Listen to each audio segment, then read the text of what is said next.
The following footage is brought to you by WouldyouKindly.com.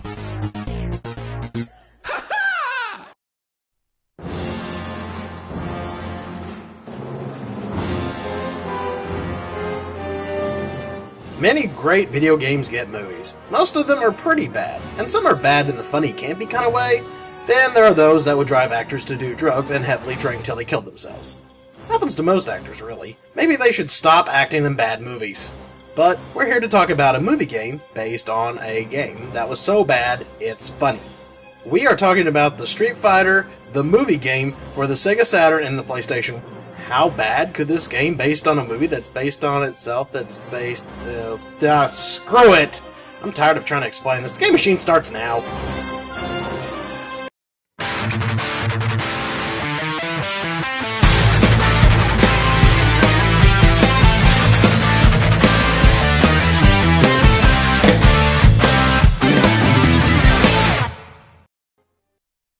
If you're wanting to play the game rather than watch the movie, then get ready for the most action-packed experience of your life.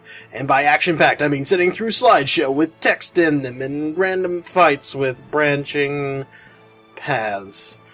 Okay, so it's pretty dull, but you do get to play as Guile Van Damme.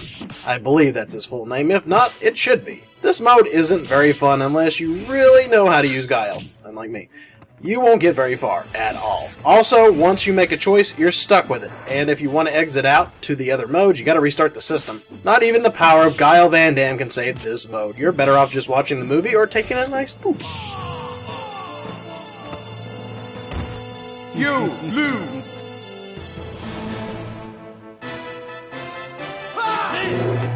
Ryu versus Sawada. Round 1. Fight! Street Fighter the movie, the game, decided to forget the classic sprites and the fancy 3D polygons of the time and take a page from Mortal Kombat's book and use digitized actors. The character models and backgrounds were okay for the time, but the animation looks really crappy. Character movements and background animations don't really seem to add anything and just look poor. This one background here has all the soldiers just turning their heads back and forth like they're on break or something. You know, we could help out the commander, but I'm still working on this pack of cheese nips, and I can't put them down. These things are addicting. Sound effects are ripped from the games, and the music is pretty bland and generic.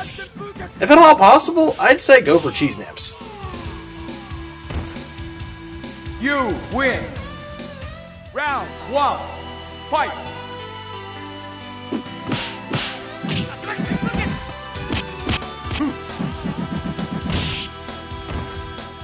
Okay, now that you've seen how pitiful the game's graphic, music, and story is, you may be thinking, the gameplay is just as bad, if not worse. Actually, the gameplay isn't that bad other than some hitbox issues. It uses the 6-button configuration like the traditional Street Fighter games, and all the moves are pulled off the same way and feel just like as if you was playing a regular Street Fighter game. I can safely tell you that this game isn't really that enjoyable. It's just bland. It doesn't have the same charm or the magic of any of the other games. It's okay for a few laughs, but not really much more than that.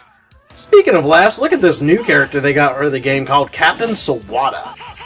Wow, this guy makes Dan look like Ryu. He has a move where he cuts himself. And a special move that, well, okay, let me just show you.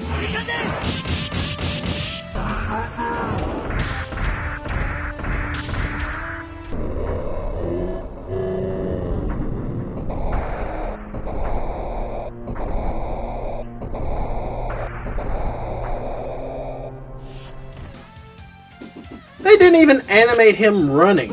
This character is just pathetic, though he would be a great joke character for Street Fighter Cross Tekken, coming soon via DLC, already locked on disc.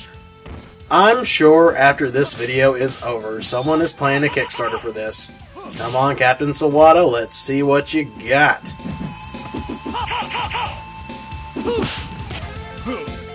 Round 1. Fight!